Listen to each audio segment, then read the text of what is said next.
spinning. And the broadcast is live. And we're live. Hey, guys. Nice. I did it by myself, everyone, just so you all know. Let's see if it works the rest of the time that we're all online. So good morning, everyone. I am Christine von Raesfeld, founder and CEO of a small nonprofit, People with Empathy. And we're geared towards breaking down some of these silos in healthcare. And so I have been an advocate for quite a few years, and I've gotten to meet some really amazing people along my journey, and a few people that have some other industry experience besides being a patient. And we wanted to talk today about the importance of having patients involved in our whole healthcare system. And Carolina, I'll let you start some intros here. Great, thank you. So it's important for the rest of us to present ourselves. As Christine said, I'm Carolina Consuegra. The one from Latin America. I'm actually from Colombia, and I've worked in the pharma industry for more than 13 years. And I'm a patient myself. And it's been a while since I've been online, actually. We haven't had this opportunity to really be in conversations for a while now. And very exciting to be here and talk about how we as patients can actually bring a lot of value to pharma, and how there are so many different ways now that we are able to do so, and how we can do that for the benefit of everyone. So Stacy or Richie, who would like to introduce yourselves first? I think Stacy's pointing at me, Carol. Okay, I feel like the family. What was the show that was in Brady Bunch? Yeah, I feel like the Brady Bunch right now. That's it. I'll take Stacy's hint. Yeah. Thanks for getting things going, Carol, and Stacy. Thanks for throwing me to the wolves here. Christine, thanks so much for having. My name is Richie Kahn. Like Carol, I've been in clinical research and industry for a while now. I've worked in clinical trials the last 12 years across CROs, vendors, clinical trial sites as well. Each of my roles has been focused on answering one question, and that's really how can we accelerate the time it takes to bring new therapies and diagnostics to patients. Pre-pandemic, Christine, what can I tell you? I was working in ophthalmology, developing new devices for the eye, when I found out that I am a rare disease patient myself, going blind from a rare and progressive form of optic atrophy. So I figured, you know what? No time like the present to get back to my roots in public health and patient advocacy. So that's what I did, laser focused on patient experience in clinical trials, and thrilled for today's conversation. I think you're up, Stacy. And now Stacy. Oh, you know, Stacy, she's so shy. But everybody, thanks for joining us today. Drop us a comment. Tell us where you're joining us from. And with any questions that you have, it's going to be real interactive today. But anyhow, I'm Stacy Hurt. I'm in Pittsburgh, PA. Let me see if the sun's shining. No, as usual. And so my story is that I have an MBA and an MHA. So my sort of initial first love is in the business of healthcare. So I started, and I don't share this too often, but I actually started with Dun & Bradstreet way back in the day. And every time that I got a healthcare credit report to work on, I was like, I want to work in healthcare. And that was why I went back and got my MBA and MHA. Then I went into physician practice management, and I went into big pharma for 10 years. And then I was head of training and development for a small pharma company for 5 years. But along that career journey, I had two major life disruptions. And the first was the diagnosis of my son with a rare disease himself, a rare chromosome disorder that renders him unable to walk or talk or care for himself in any way. So I am honored to be Emmett's full-time caregiver and mom. And then in 2014, I was diagnosed with stage 4 colorectal cancer, given an 8% chance to live. And here I am, still alive and kicking and cancer-free 6 years later. So yay. When I give my talks, that's when everybody, cheers. So that's cool. We'll do a virtual cheer. But so when I look at, patients going through the healthcare system, I have a very unique lens in that I look at it from a delivery side and where I worked professionally, as well as a consumer frictionless side as a patient and caregiver. So I sort of forged my own career now as a patient engagement consultant. That really, I have to credit HIMSS for giving rise to that as being a HIMSS digital influencer. That I just got out on social media and started talking about this opportunity. And the more people started jumping on and saying, yeah, it's a thing. And we have people like Christine and Carolina and Richie working together, to make it better for patients. So that's what I do. So I work with companies to bring the patient perspective to the table, not just as a token patient advocacy council or patient ambassador, but an active stakeholder decision maker in that, as Richie said, drug development process or, whatever it is, tech development process. So I'm excited for today. Let's get to it. I'm excited. Thank you for having me. Carolina, do you want to take it from here? Or, I did want to say really quick, everybody went through their whole background of everything and their illness. I am a Me patient. too. I know. I was super short. Mine was yeah, hi, here's some coffee. But just for those who don't know, I am a patient myself. I've been on permanent disability Social Security since 28 years old. I'm 46 now, I think I am. I don't know. Don't we all forget our age after 40? But it's been so young. When you get to 50, talk to me. It'll be soon enough.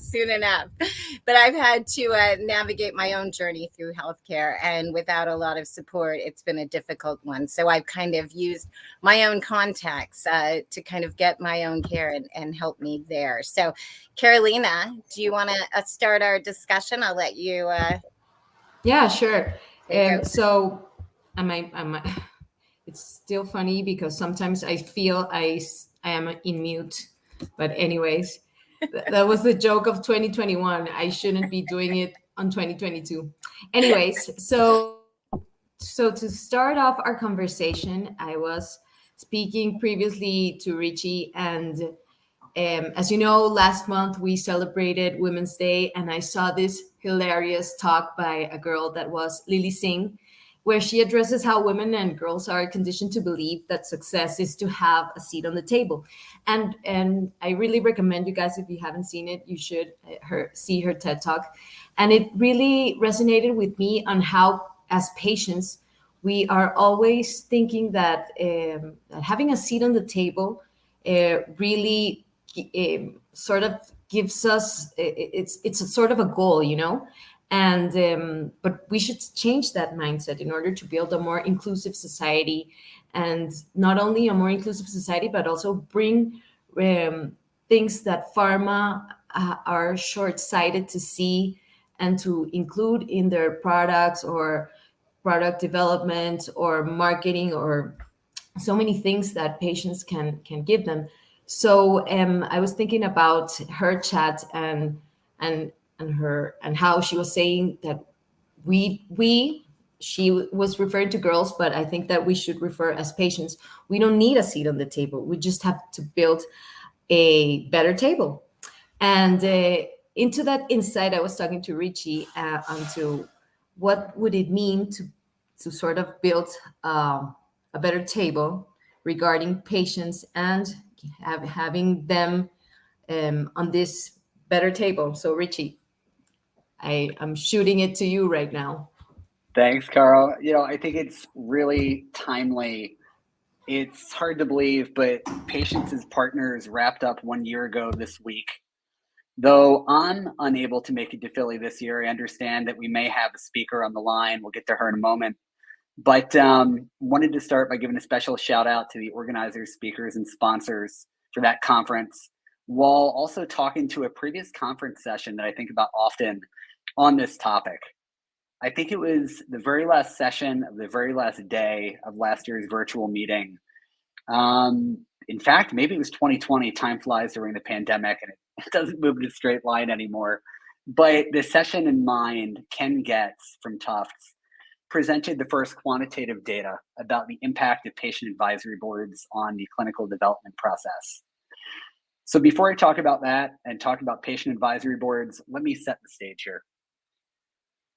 On average, it takes between 10 and 12 years to bring a new drug from petri dish to patient. I think a lot of us on the line are familiar with the stat. Let me go a little bit deeper though.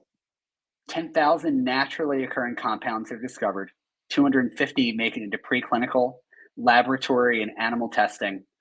5 go into the clinic, 1 gets approved. The total cost there winds up being $2.6 billion with a B. What's more fun though, 86% of those trials that actually make it into humans fail to meet timelines, and patient recruitment is the biggest source of delay. So Caro, I think you probably want to tear your hair out now. Let me make things a little bit worse though, okay? Over the past few years, looking at phase 3 trials, for example, the total number of data points we're asking to be collected from patients has increased 7-fold, and study duration has increased as well. When there are patients waiting for each data readout and all the clinical trial results, the stakes couldn't possibly be higher. So how do we streamline drug development? And I think the answer comes back to what you were talking about, building that better table by getting patients involved in the drug development process early and maintaining that involvement throughout the clinical development lifespan. So why am I talking about this? Why am I talking about Ken Getz and patients as partners?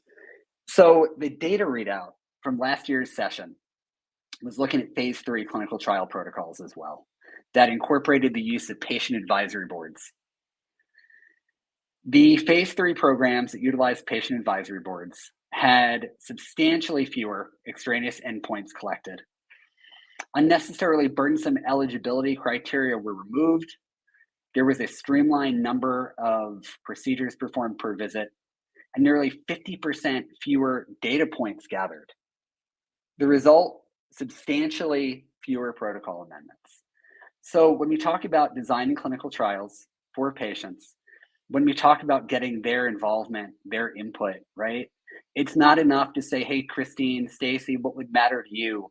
If we're designing a trial that's overwhelmingly burdensome, that is too logistically challenging for you to participate, your chance of success to bring that new drug and therapy to the patients that need it most is going to plummet. So by gathering that input early and often, perhaps through an externally led patient-focused drug development meeting with the FDA to really dig into unmet needs, wants, and really the meaning behind a new therapeutic for patients, we can dramatically increase the likelihood of designing more patient-friendly trials.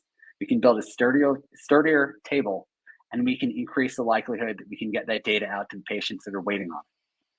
So with that said, who wants to go next? Perhaps our speaker for patients as partners is here? I would love to hear from you, Stacy, but I want to go one step further, Richie, too, as you talk about building patient ad boards. It's not only important to have a patient ad board, but really important to have a patient on your actual board as well. You know, we can't have just one group of patients and get their input there. We have to have someone at another level in the beginning as well, and somebody with experience in industry who maybe knows some of the things that we may not know. And Stacy, let you take it from there. You're on mute, Stacy. You're on mute. So I wasn't the only one. And you're also in 2021. I think it was good I was on mute. Once I start talking, everybody will be like, wait, put it back on mute. No, Richie, that was incredible. I feel like, you know, I watch a lot of sports and I do a lot of sports analogies. And I feel like you're sort of like Al Michaels and I'm Chris Collinsworth. Like, you know, I'm the color commentary, you know, you're the play-by-play, I'm the color. You know, so taking what you said and combining it with what Christine said, and anybody who follows me on social media knows that I'm really outspoken about this, that, you know, patient advisory boards are a good start, right? You know, that is, if I would say, you know, if we start kind of segmenting this out, if you have nothing, if you have no touch points with patients whatsoever, if you're over there just, you know, in a drug company, designing protocols or, you know, studies, et cetera, and you have nothing, then a patient advisory board is an excellent first step. and getting them involved early. Okay. So once you get into that and you're like, yeah, patients, wow, we really do know what we're talking about through, either being intelligent people to begin with, and then adding in the lived experience. Okay, great. And then the evolution is what Christine said, and that is making sure that patients are permanent parts of your leadership team. And I would propose sort of a one-to-one concept. So if you have, I think about, like I said, I'm in Pittsburgh, and you think about our two major medical centers, our University of Pittsburgh Medical Center and Allegheny Health Network. So if you have like a physician leader, or if you have, I can say this, an MBA as a leader, you should make sure that that person is coupled with a patient executive leader that can bring in, that lived experience. So I always say this is my stock line. You can't talk about patient experience without a patient. Absolutely. And if you are, it's insulting to us as patients and caregivers. So that's, that's sort of my, hill to die on, or that's my pillar. And then, and yes, I am speaking at patients and partners. We can dig into that later, but yes, I'm going to be leading a session with, Dr. Roz Schneider, who started this session back a couple years ago, pre-COVID, with a good friend of mine, Suzanne Schrant, who, I work with at Society to Improve Diagnosis in Medicine. Suze and Roz did this map of DCTs and all the touch points along the way of developing decentralized clinical trials. So I get to fill huge shoes of Suze and step in and now take it post-COVID. And how has that model changed? I'm so excited. It's Friday morning. Make sure you coffee up, come to our session, attend it virtually, whatever you need to do. Because if I'm on stage, watch out, because I'm going to be getting everybody involved. No answers are bad ones. I think I just posted that. Love it. Looking forward to it. Go ahead, Carolina. No, as I was hearing Richie and Stacy, it from a pharma's perspective, if you have there's always the medical director figure, and to be the medical director figure, you have to be a doctor. That's pretty obvious, right? But once you get inside pharma, you see that there are several departments that are now called patient.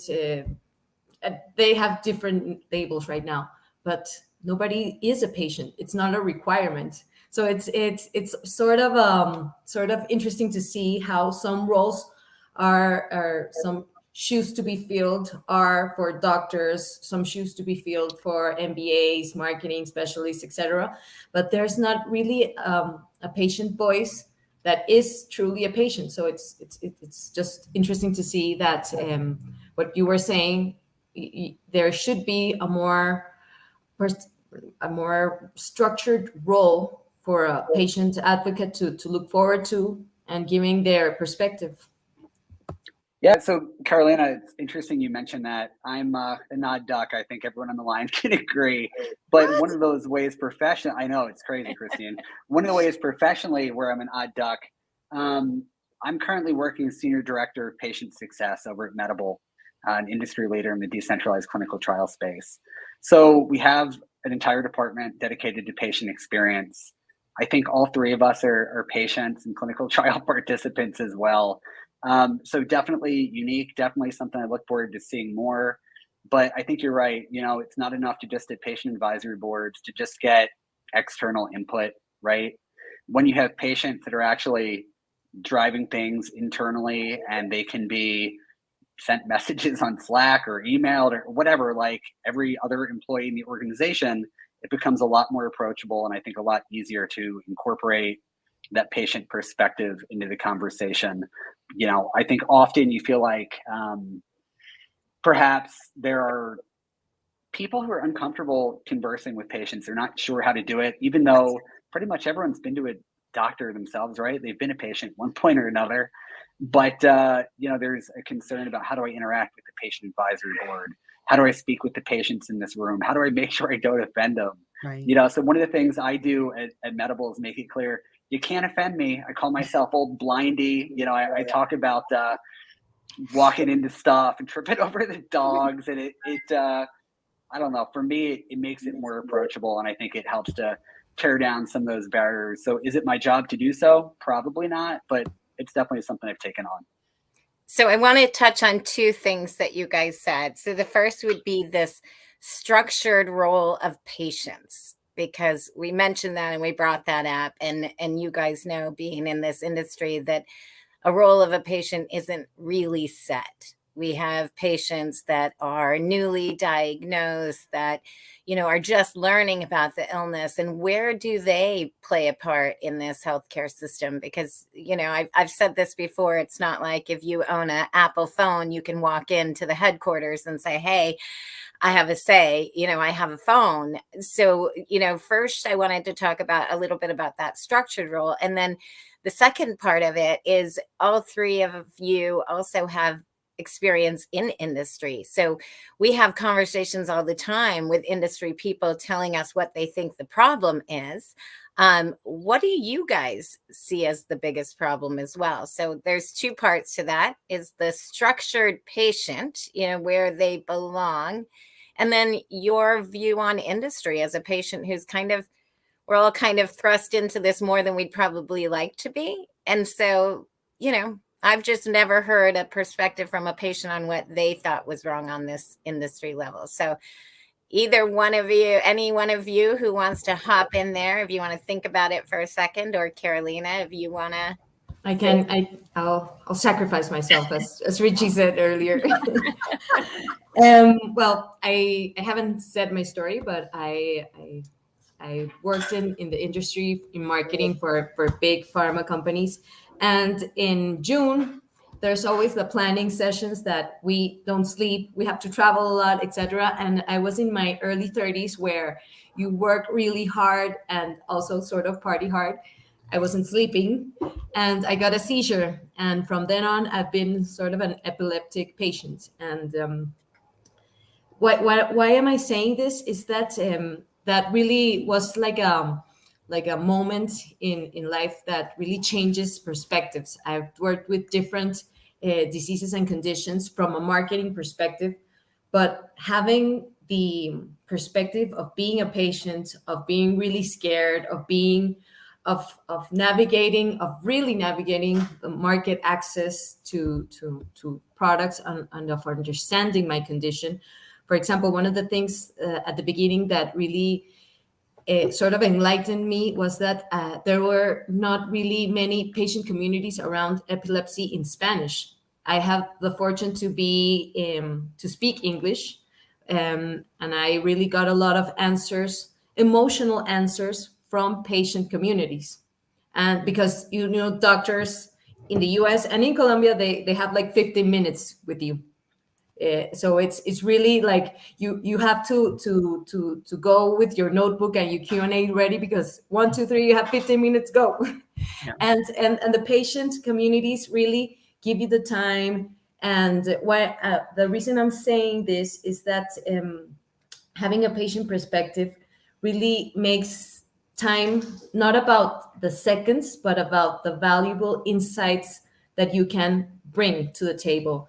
I'm not only a patient. I have a friend that has a daughter with a rare disease genetic condition, and I'm helping her out with Angelman, and I've worked with sickle cell disease patients.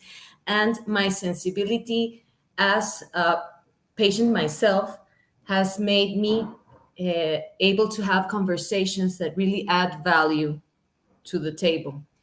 And it's just so important to have that. That's not a capability you can build, that you can study or get in an MBA. It's a sensibility thing that as a patient you automatically get. So I think that you can't put that on LinkedIn as sort of an attribute you have, but it is very important for patients, because sometimes in product development you just drive for a cure. And for example, for sickle cell, for FAST, even for epilepsy, there are so many things that patients need. Obviously, all of us want a cure, but there are the everyday things in life that you want to have solved that aren't always pharma's goal for some reason. So that's just my perspective. So Richie or Stacy, how do we go now? I think I'm up. I think I'm up. Um,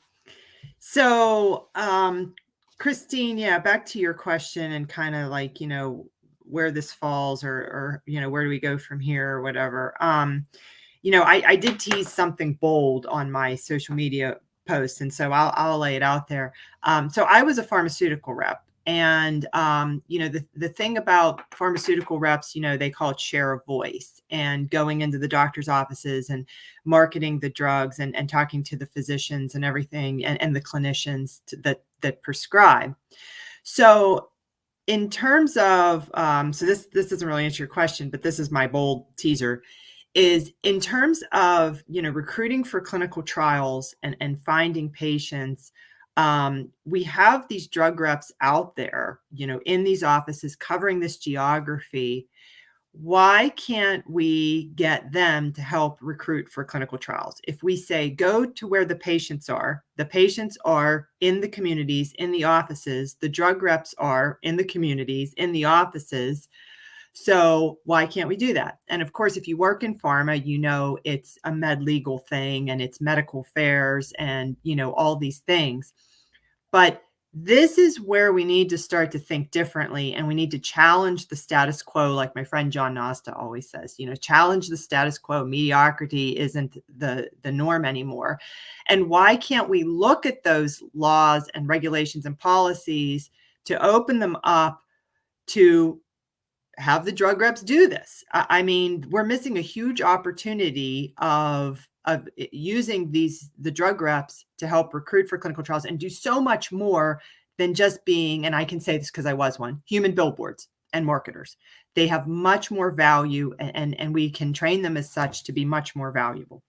So it was one thing that I wanted to say that I feel pretty strongly about.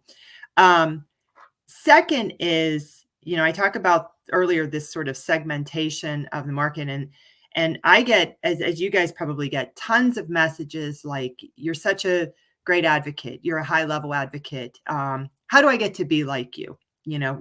How do I get to be like you? And there's so many good opportunities for if you're a patient and you're just maybe starting, to come out of that acceptance stage of, this is my chronic illness, or this is my illness, or this is my disease, and you join sort of an entry level like advocacy group or things like that. There's so many tremendous opportunities to build your voice in advocacy through online opportunities, through, I'm not going to plug any specific organizations, but they're out there to build your voice and be comfortable with your message and everything like that.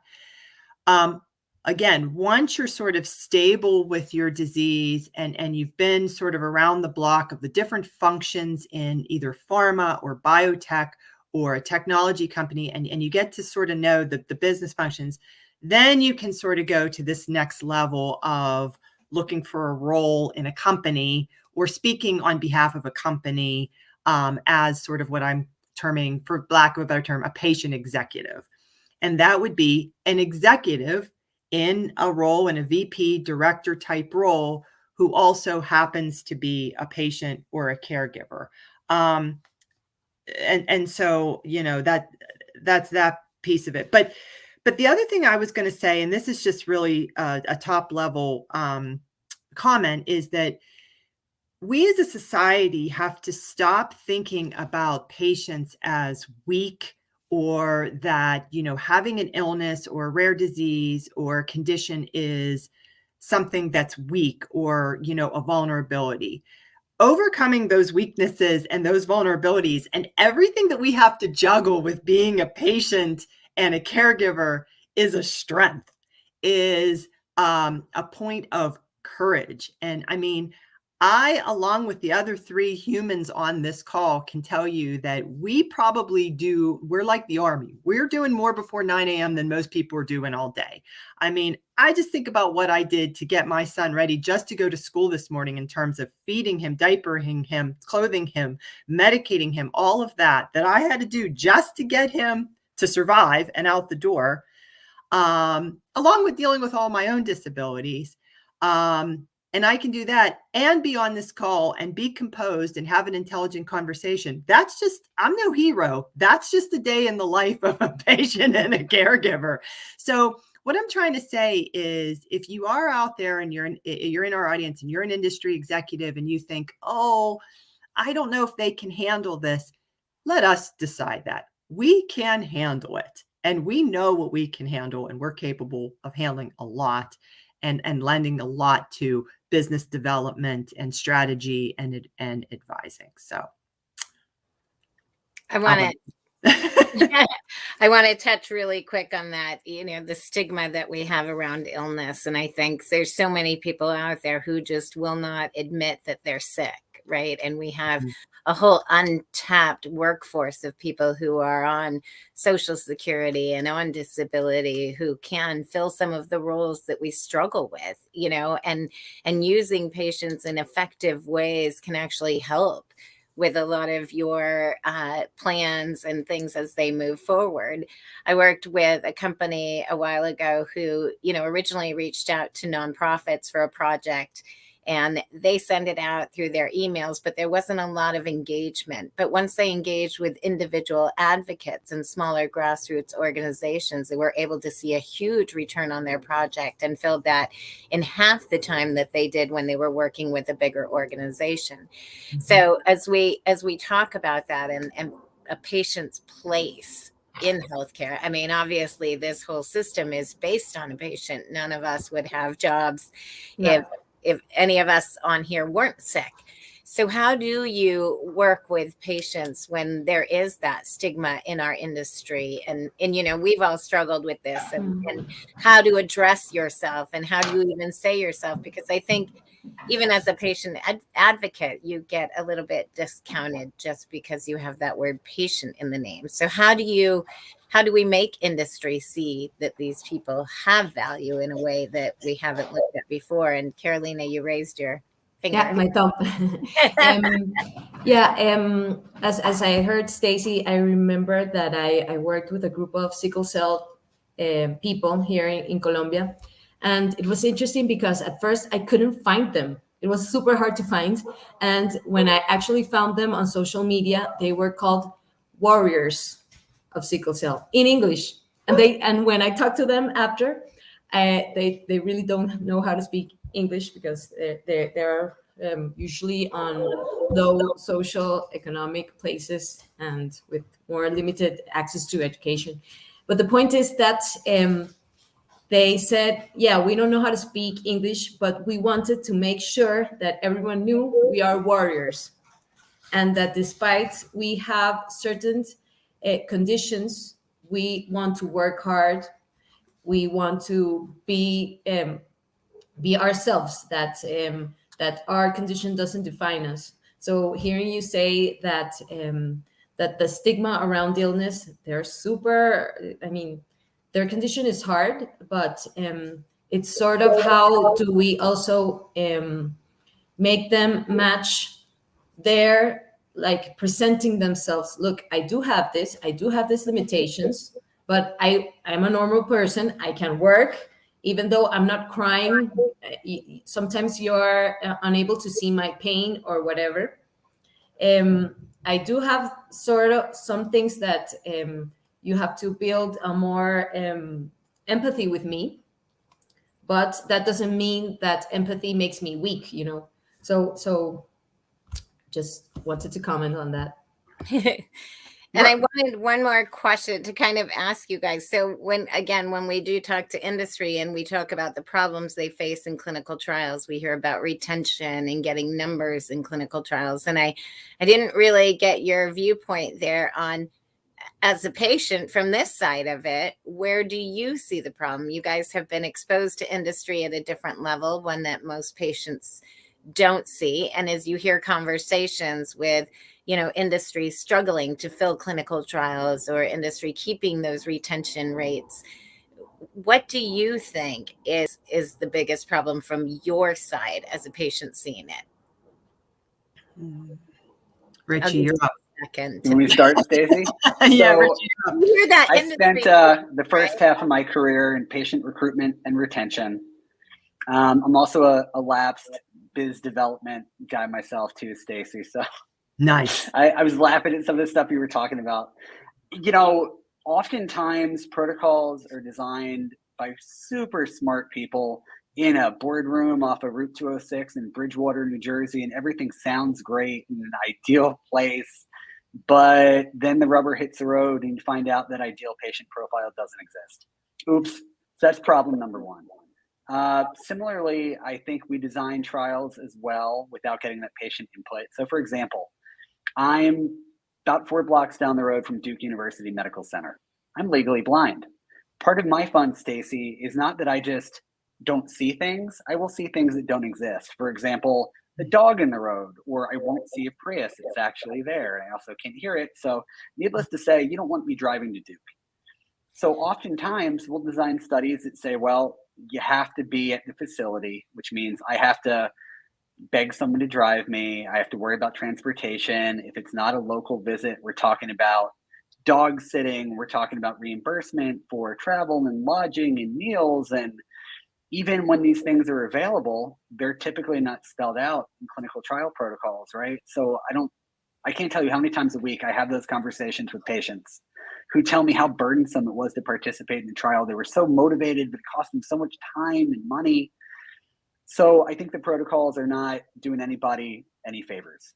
I think that's one of the biggest things. And I think wearing my public health patient advocacy hat as an educator is really, really useful, right? Because whether we're talking about the new paradigm, the new way of recruiting patients, conducting clinical trials, everything that's changed during the pandemic, maybe we're talking about really earth-shattering stuff, Christine, like reaching out to key stakeholders in the community, going to barber shops and going to churches.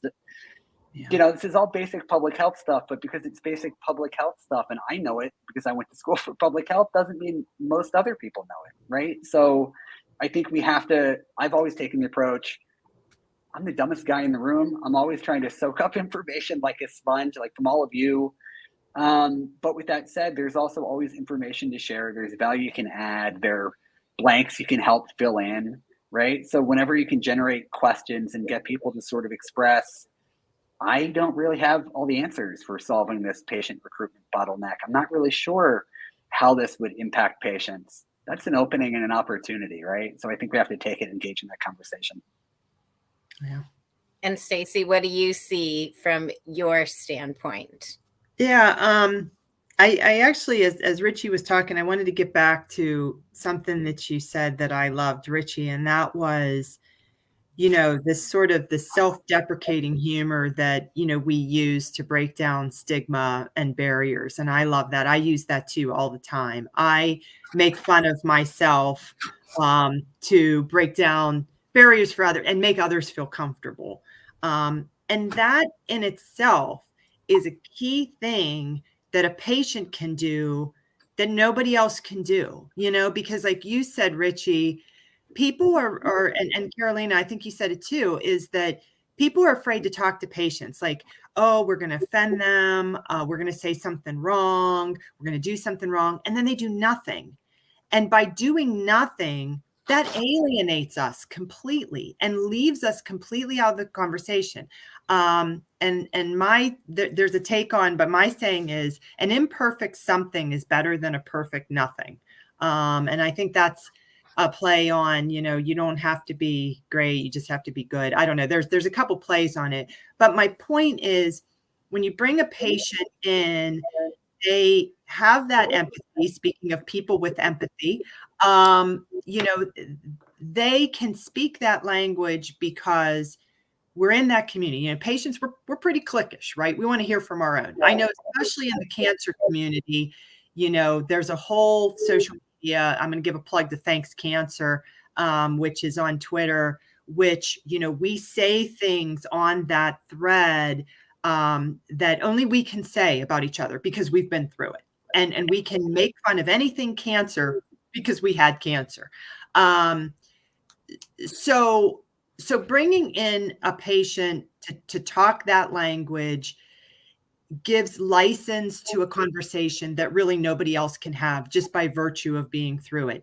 And by doing that, and this is probably going to segue into something else Christine wants to talk about, but it's a whole new way to capture data that nobody else can do, and real world evidence and lived experience, because we can have that conversation. And nobody's going to be, the patients aren't going to be afraid of their own, which is us, you know. Yeah. And so I was to say, maybe that's a good segue into talking about our data, right? Christine loves to talk about data. Oh, I I know. also really wanted to talk about too, as we look at industry and who they work with, choosing the people that they work with is also very important. I think that in industry, as I've talked to industry, as patients, we all know that there's problems in the nonprofit space, but I don't see a lot of people in industry who understand those problems as well. And so I think if we're looking at really recruiting patients, we need to look at who are actually working with patients and who are in those communities, and really look at those patients as well as resources instead of, again, that sick person.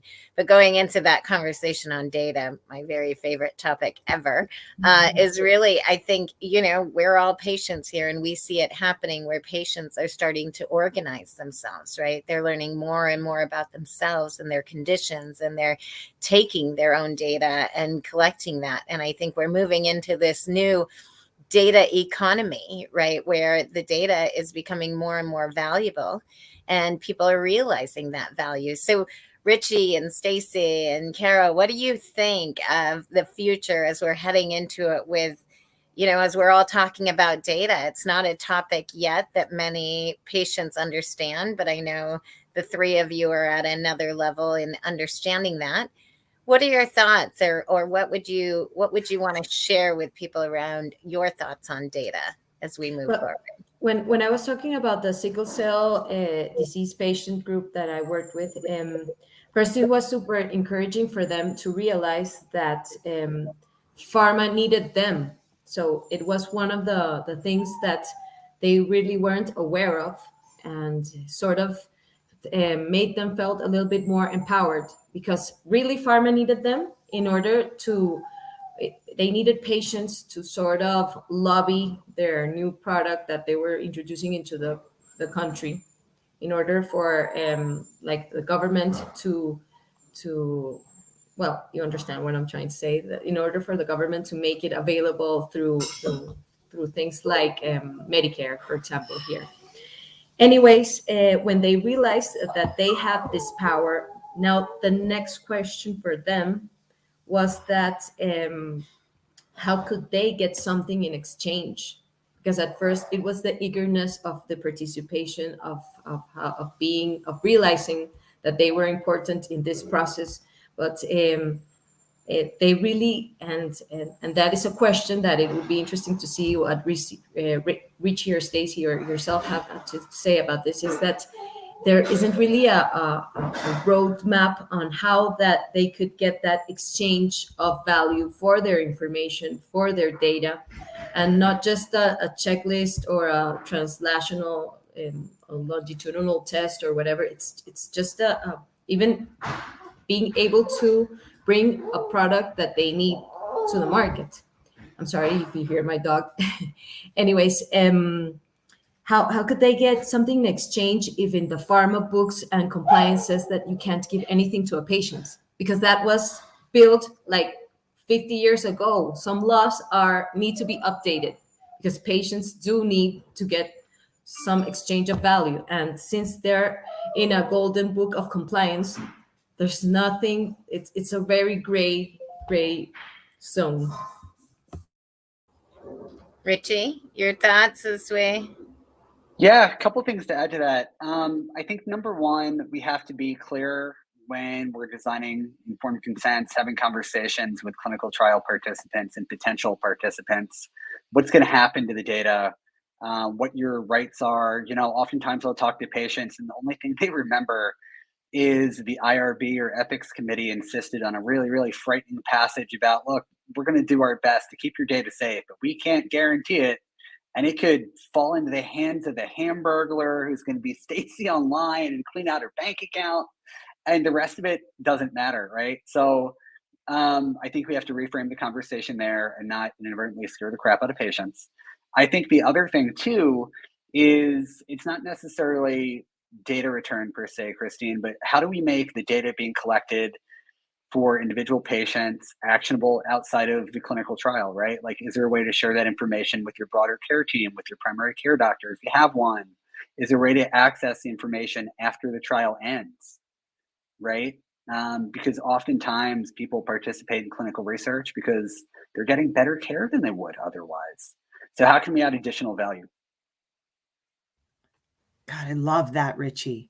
About, yeah, like, it's an asset. So how can you transfer that asset to me so that I can sort of use it as part of my like longitudinal health journey, in my survivorship with my PCP? I mean, this is something that, we in the cancer community talk about a lot, survivorship, an area of passion for me. And where I get ticked off is that if you're not poking me, prodding me, scanning me, treating me, if you're not making money off of me, I'm no good to you. So I love that concept of the data bringing value to a cancer survivor in our survivorship. There's going to be I'm short on the data point, but by 2030, how many cancer survivors there will be in this country? And it's because of better diagnostics and better treatments that the number of cancer survivors is increasing exponentially. And there's more of us walking around with cancer as a chronic disease. And that survivorship brings issues. I mean, I can tell you all my issues just sitting here. I can't feel my feet because everybody knows I have chemo-induced peripheral neuropathy that's permanent, but nobody ever tells me what to do because, I'm of no value to anybody. But I love that concept of once you go through a trial or once you do something and that you have that data as your asset that you can use again to improve your quality of life onward from here, as well as bringing you additional value. So I love that. I wanted to say that. And then I want to circle all the way back around real quick, Christine, and say, in terms of, I talk a lot about health literacy. Patients don't even know that their data is being mined, used, transferred, ripped off, whatever you want to say. I think that we need to go all the way back to the beginning and do, Andrea Downing, as we know, is doing such great work in this area with the Be Like Light initiative. I want to give her a plug. But educating patients on the value of our data, where it's going, how it's being used, and to Richie's point, maybe asking more clarifying questions as to, okay, so when you say this, what does that mean about my data? And as you said, sort of breaking down the fear and just understanding that process a little bit better. I think we still have lots of work to do in that your average patient has no idea about their data. So we're in that early adopter phase, right? And so I think there's a few of us that can see it coming and others who don't.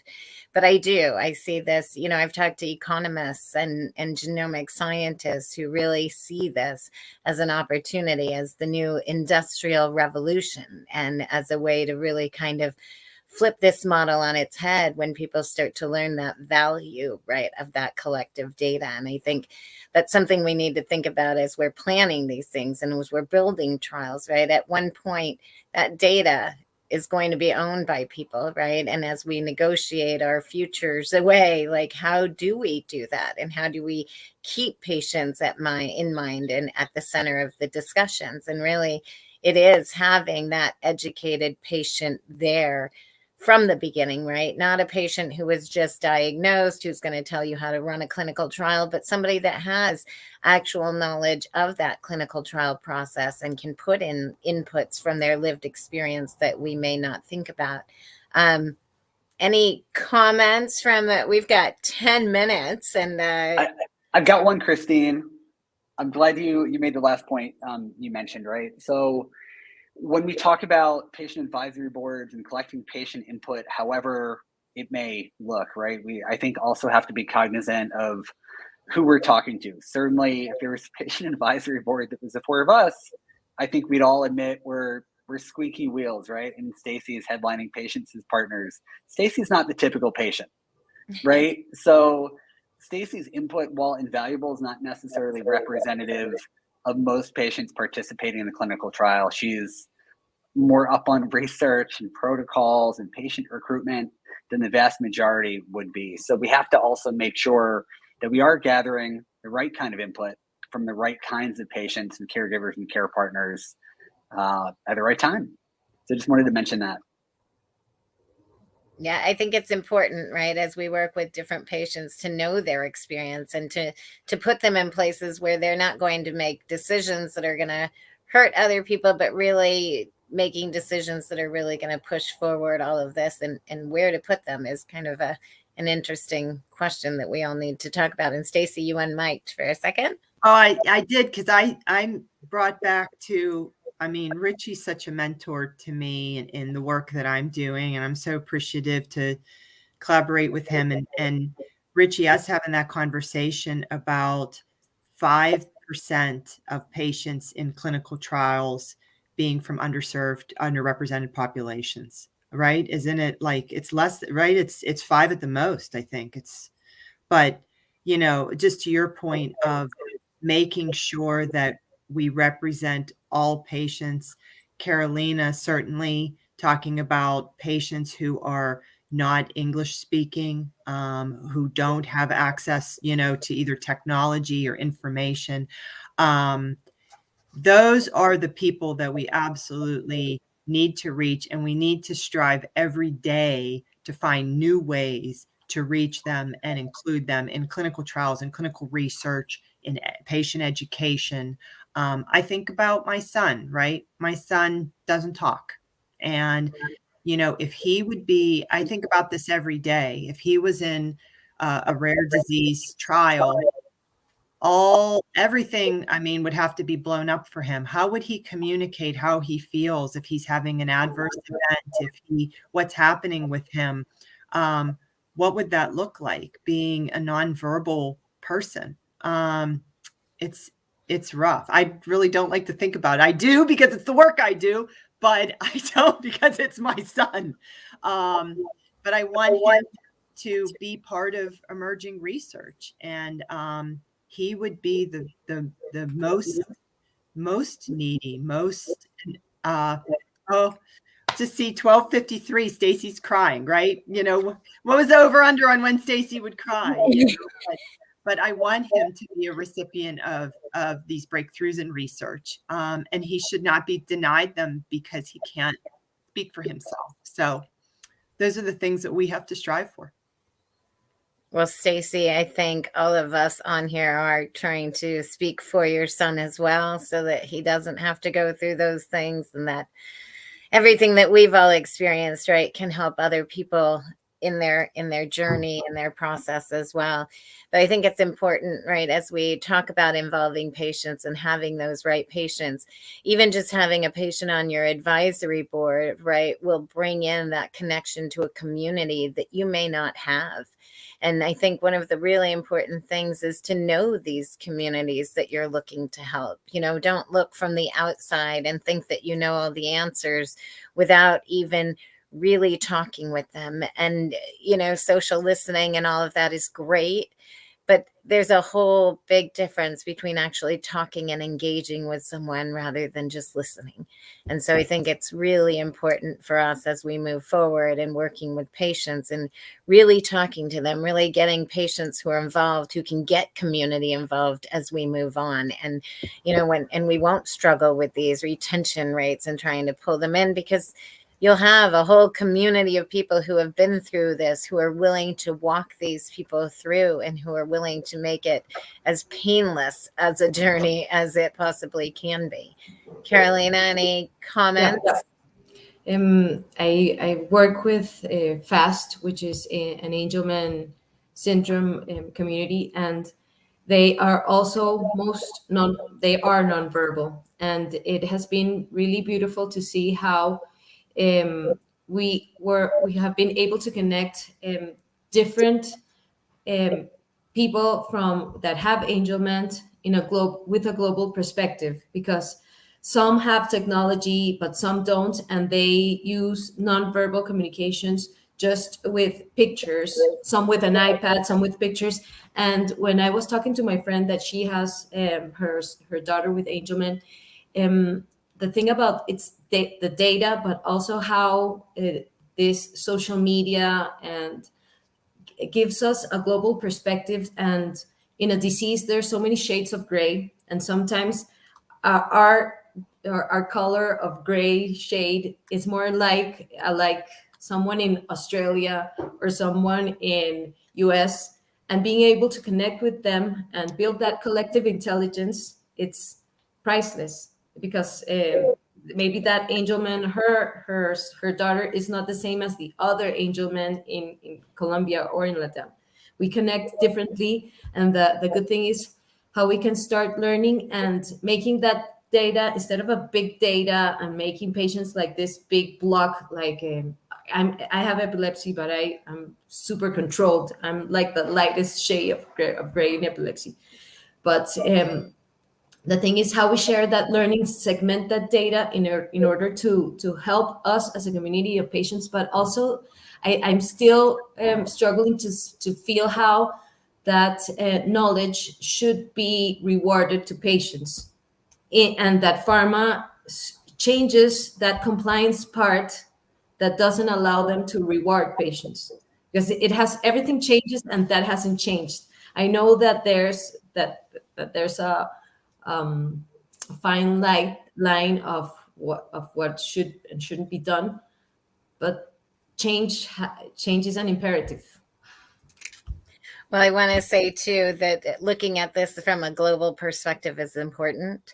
I think that a lot of us are patients, and no matter where you are in the world, we're all facing the same difficulties, regardless of our healthcare system, our country, our situations. The problems are all the same. And so if we have to look to other countries and find models that work and how to make sure that patients have value, we need to make sure we do that, not just here in the US, but on a global level, right? Because there are kids like yours, Stacy, and I almost was one of those, right, that just never had that opportunity to work. And we have to make sure that they're also taken care of as we move forward. So any other closing comments, Richie, Stacy? It's always fun talking to you guys. And you're both on mute. Just really appreciated the opportunity, and so bummed there won't be patients as partners this week. I'm the bummed one. I know, Stacy. We're all going to miss you. Big virtual hug. Yes. So plug for my session. Come to Patients as Partners. Register, attend any way you can. Follow the hashtag Patients as Partners 2022. Follow all of us on social media because we're so super fun. And I'm seriously honored and grateful to forge change beside you guys. I mean, this was great today. Thanks for having me. No problem. Carolina, any closing comments as we leave? It was very, very interesting, and it was so nice to see all of you. It's been a while. Yes. Yeah, well, we'll be back live again. And Stacy mentioned Andrea will be, hopefully talking with Andrea and some of the Light Collective people as well coming up. And we'll just have some different conversations really focused on the patient, which is what we're trying to do here. So thank you again, you guys, for coming. It is always fun. And we'll be talking soon. So I will see you all. I'll be closing out the session, I guess, the same way I used to close out my clubhouse by counting down. So we'll be closing our session in 3, 2, 1. Have a great day, everyone. Bye, guys. Bye.